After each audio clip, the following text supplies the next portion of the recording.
Soal nomor 21. Perhatikan pernyataan di bawah ini. Yang pertama, bubarkan PKI beserta ormas-ormasnya. Yang kedua, bersihkan kabinet Dwi Kora dari unsur-unsur PKI. Yang ketiga, turunkan harga. Ketiga pernyataan di atas adalah isi dari A. Trikora, B. Tritura, C. Tugu Rakyat, D. Dwi Kora, E. Tripitaka. Jawaban dari soal ini adalah B. Tritura. Pembahasannya, ketika gelombang demonstrasi menuntut pembubaran Partai Komunis Indonesia atau PKI semakin keras, pemerintah tidak segera mengambil tindakan. Keadaan negara Indonesia sudah sangat parah, baik dari segi ekonomi maupun politik. Harga barang naik sangat tinggi, terutama bahan bakar minyak atau BBM. Oleh karenanya, pada tanggal 12 Januari 1966, kami dan KAPI mempelopori Kesatuan Aksi yang tergabung dalam Front Pancasila mendatangi DPR GR menuntut Tritura. Isi Tritura adalah yang pertama, pembubaran PKI beserta ormas-ormasnya, yang kedua, perombakan kabinet Dwi Kora, dan yang ketiga, turunkan harga pangan. Soal nomor 22, pembelaan terhadap negara merupakan keikutsertaan warga negara dalam A. Mempertahankan kedaulatan negara, B. Menyelamatkan bangsa dari segala ancaman, C. Menjaga keutuhan wilayah, D. Mempertahankan kemerdekaan negara, E. Pertahanan negara. Jawaban dari soal ini adalah E. Pertahanan negara. Pembahasannya, pembelaan terhadap negara merupakan bentuk keikutsertaan warga negara dalam usaha mempertahankan pertahanan dan keamanan suatu negara. Pasal pembelaan negara diatur dalam pasal 27 dan 30 Undang-Undang Dasar 1945. Soal nomor 23. Perkembangan dan pengembangan kebudayaan pada suatu masyarakat bersifat A. Statis, B. Sistematis, C. Dinamis, D. Kreatif, E. Stagnan. Jawaban dari soal ini adalah C. Dinamis. Pembahasannya, perkembangan kebudayaan suatu masyarakat ternyata bersifat dinamis. Dinamis yang dimaksudkan adalah kebudayaan tersebut dapat berubah dan terjadi saling baur-membaur antara kebudayaan satu dengan kebudayaan lainnya. Sifat dinamis suatu kebudayaan akan terasa karena adanya berbagai hal di bawah ini seperti akulturasi, asimilasi, dan globalisasi. Soal nomor 24. Hak untuk memilih kewarganegaraan disebut dengan A. Hak repudiasi, B. Hak oktroi, C. Hak menyatakan pendapat, D. Hak opsi, E. Hak interpelasi. Jawaban dari soal ini adalah D. Hak opsi. Pembahasannya, suatu penduduk wajib mempunyai status kewarganegaraan, dikarenakan identitas tersebut adalah mutlak bagi dirinya. Hak untuk memilih kewarganegaraan disebut dengan hak opsi dengan cara ius soli, ius sanguinis, serta naturalisasi. Ius soli atau azas keturunan adalah penentuan kewarganegaraan berdasarkan pada keturunan orang yang bersangkutan.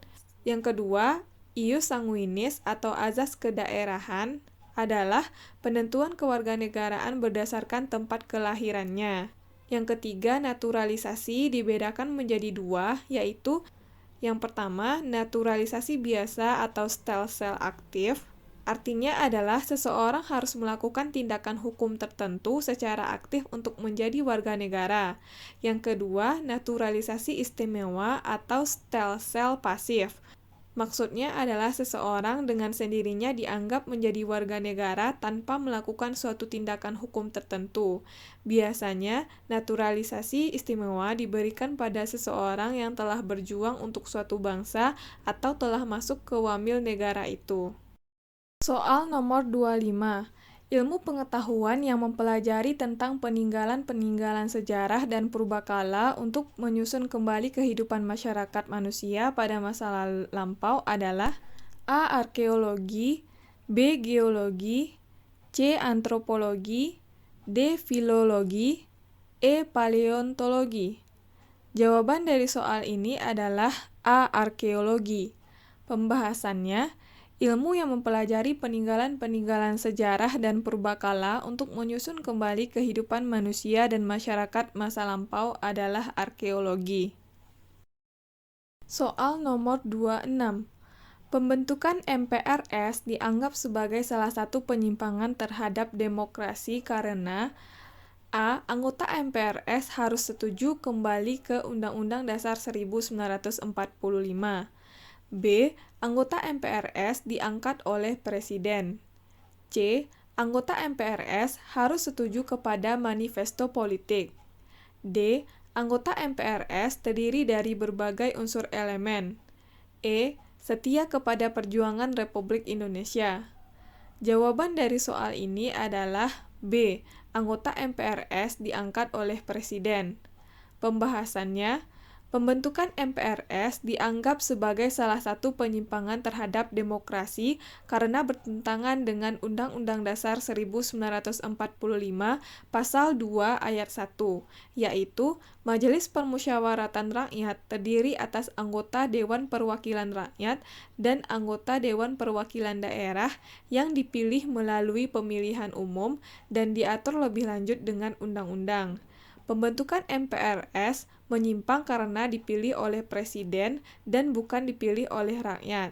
Hal ini merupakan penyimpangan dalam sistem demokrasi Indonesia. Pengangkatan anggota MPRS ditetapkan dengan penetapan Presiden nomor 2 tahun 1959 pada pasal 1 ayat 2 yang berbunyi, jumlah anggota Majelis Permusyawaratan Rakyat sementara ditetapkan oleh Presiden. Pasal 3 yang berbunyi, anggota-anggota tambahan Majelis Permusyawaratan Rakyat sementara diangkat oleh Presiden. Soal nomor 27.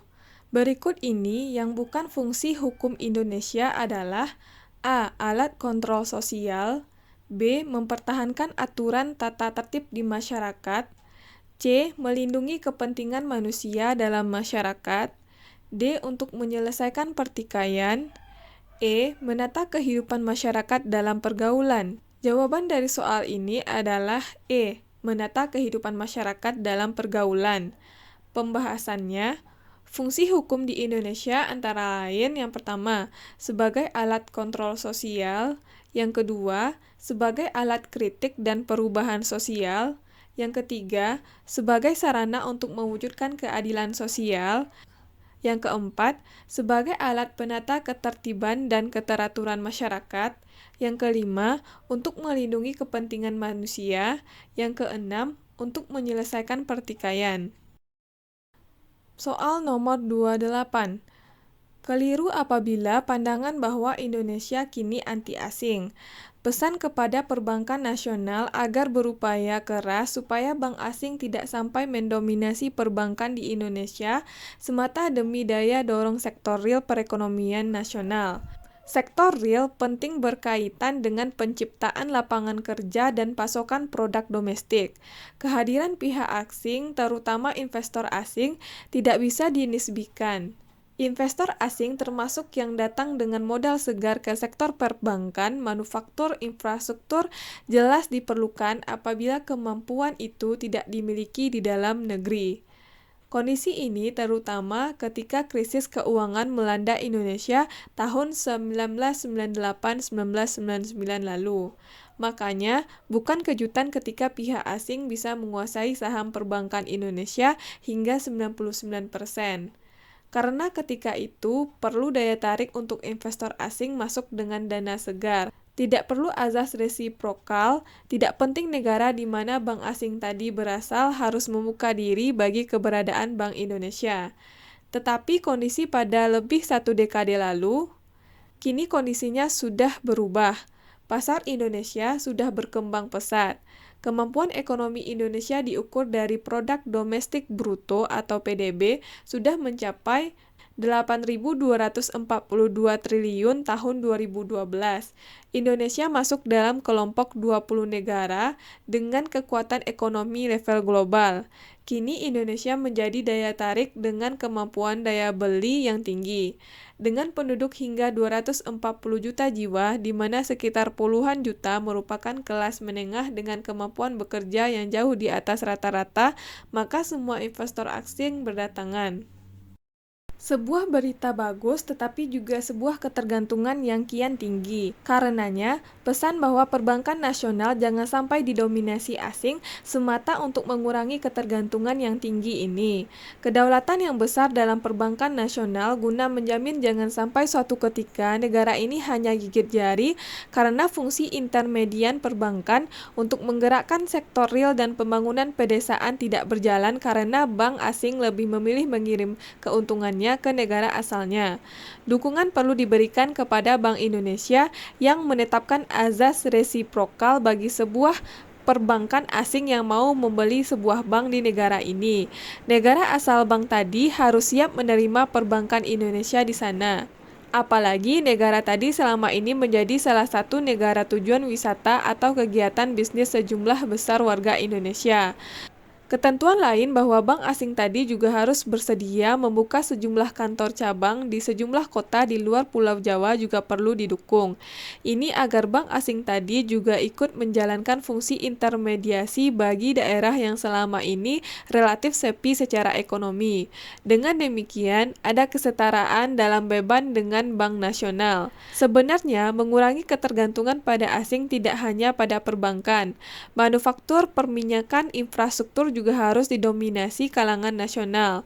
Negara yang didominasi asing jelas rentan pada saat pihak asing tadi dengan alasan apapun pergi, jadi bukan anti asing. Disadur dari berbagai sumber PTI BPPK. Informasi yang tidak sesuai dengan bacaan di atas adalah A. Menguntungkan, B. Kebersamaan, C. Timbal balik, D. Kekuatan, E. Manfaat. Jawaban dari soal ini adalah B. Kebersamaan. Soal nomor 29. Undang-undang yang mengatur tentang Kementerian Negara adalah A. Undang-Undang Nomor 38 Tahun 2008, B. Undang-Undang Nomor 39 Tahun 2008, C. Undang-Undang Nomor 40 Tahun 2008, D. Undang-Undang Nomor 41 Tahun 2008, E. Undang-Undang Nomor 42 Tahun 2008. Jawaban dari soal ini adalah B. Undang-Undang Nomor 39 Tahun 2008. Soal nomor 30.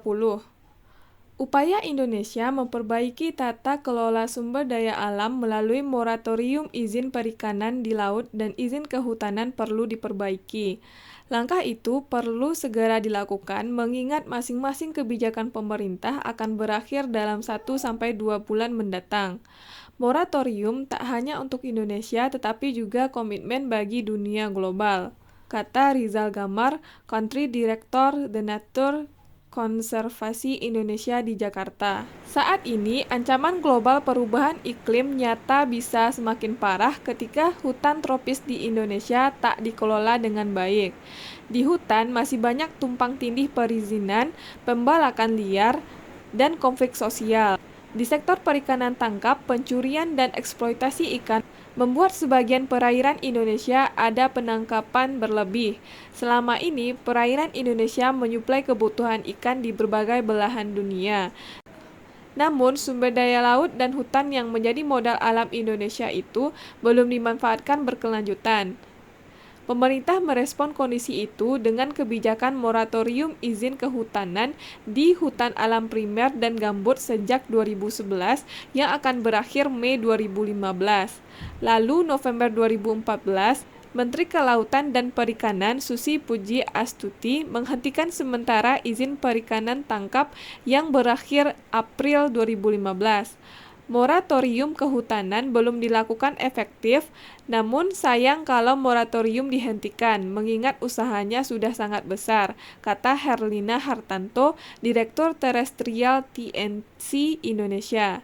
Ia berharap moratorium kehutanan dilanjutkan dengan tata ruang maupun kajian lingkungan hidup strategis atau KLHS. Selain itu, dalam negosiasi global dan konferensi PBB untuk perubahan iklim, moratorium kehutanan merupakan salah satu komitmen Indonesia dalam mencapai penurunan emisi 26–41%. Moratorium kesempatan pemerintah mengatasi kerusakan hutan dan meningkatkan citra pemerintah, katanya. Di sektor perikanan, Direktur Perikanan Berkelanjutan TNC Indonesia Peter Maus mengatakan, langkah moratorium izin perikanan tangkap oleh Menteri Susi sukses membawa efek kejut. Moratorium memang dibutuhkan untuk melindungi. Kemudian harus ada metode efektif yang tak keras tetapi stok ikan bisa pulih, katanya. Moratorium perizinan diberlakukan bagi izin kapal besar berbobot lebih dari 300 gross ton. Selama moratorium kapal ikan eks asing, pemerintah memverifikasi kapal-kapal itu. Sumber Kompas disesuaikan seperlunya. Pernyataan ini yang tidak sesuai dengan bacaan di atas adalah A. Kebijakan moratorium merupakan respon pemerintah karena sumber daya laut dan hutan belum dimanfaatkan secara berkelanjutan. B. Sumber daya laut dan hutan yang menjadi modal alam Indonesia belum dimanfaatkan secara berkelanjutan. C. Ancaman global perubahan iklim akan semakin parah jika hutan tropis Indonesia dikelola dengan baik. D. Perairan Indonesia menyuplai kebutuhan ikan untuk berbagai belahan dunia. E. Moratorium dibutuhkan untuk melindungi. Jawaban dari soal ini adalah C. Ancaman global perubahan iklim akan semakin parah jika hutan tropis Indonesia dikelola dengan baik. Pembahasannya, hal ini tidak sesuai karena justru ancaman global perubahan iklim akan semakin parah jika hutan tidak dikelola dengan baik. Adapun inti dari teks tersebut terletak pada pengelolaan sumber daya hutan dan perikanan. Selain untuk meningkatkan perekonomian negara, pengelolaan dilakukan untuk menjawab ancaman perubahan iklim global. Salah satunya dengan moratorium eksploitasi hutan dan aktivitas penangkapan ikan.